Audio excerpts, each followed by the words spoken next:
Hi, I'm Nick Driftwood, filmmaker and Panasonic Lumix ambassador. I've got John here today, John McGregor from Sennheiser, who's going to be assisting me in talking about monitoring your audio recordings. So, John, let's get straight into it.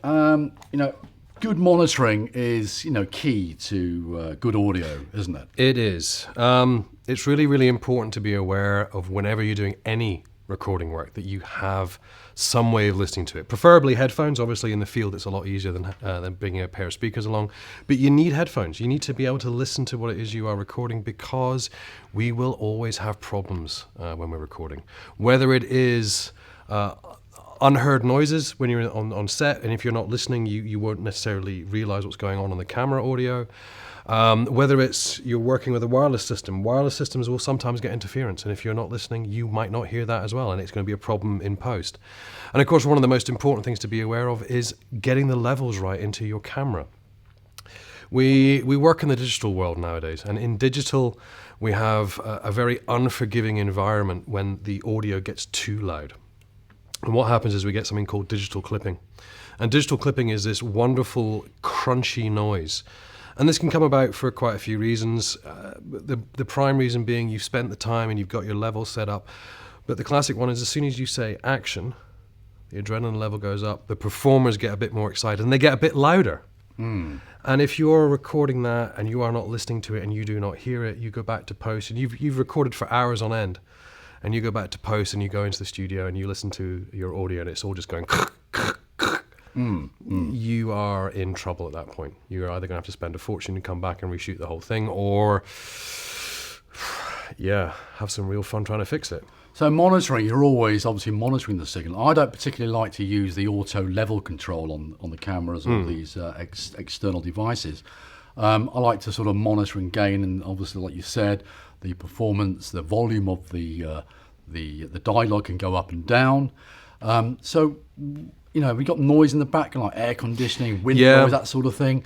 What would you recommend to people to follow? Any kind of rules that you can recommend? Well, I mean, that's the thing. Yeah, you are going to have other noises.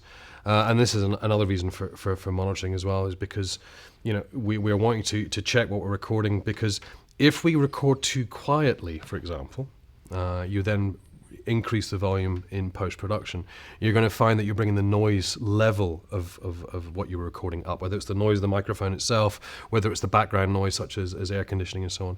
When we come to things like wind, that's a whole different ballgame. And I think we're going to spend another video looking at that in more detail. But wind is a problem, and we have to be aware of that. And if it gets too windy, we get to the point where we're going to have to stop recording. And once again, if you are not monitoring this, if you're not listening to this on a headphone, you might not know it's there, because microphones are really, really sensitive, and depending on the directionality of a microphone, it gets even more sensitive the more directional it becomes. Absolutely. So if you're not listening to that and not aware that it's there, because your ear might not necessarily hear it, you are going to have a big problem in post-production afterwards. Now, thankfully, the Lumix cameras do have 2 or 3 settings for adjusting to the wind scenario. But as you rightly said, on a really blustery day, it can get really tricky, and it's probably perhaps postponing the recording. So monitoring then, John, good headphones. I've got some of my favourite headphones, actually, the Sennheiser HD25s. Yeah. Closed headphones. Yeah, our classic broadcast headset.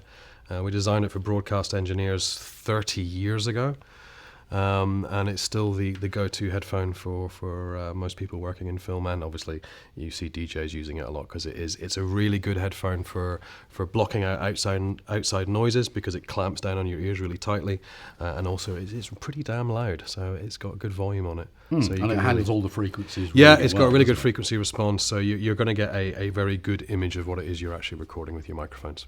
And then, of course, monitoring, if you're using a studio setup, a decent pair of speakers on your mixer or audio recording device always helps, doesn't it? Yeah, it does. Yeah, if you once you get back into that studio environment, a good set of speakers is exactly what you need, because then you get an even wider image and you get a real impression of the left and right and so on and so forth. Headphones are great, but unless you're used to working with headphones, you might not quite understand that left and right panning. And also, there is some increases in the bass frequencies on headphones compared to what's actually there.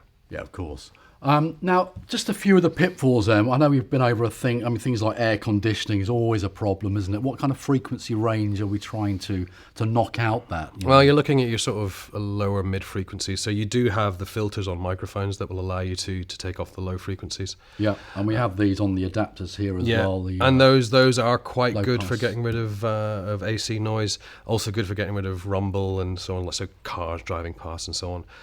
But whether I'm a fan or not of using those, I wouldn't necessarily say. It's a personal choice. Personally, I don't use them.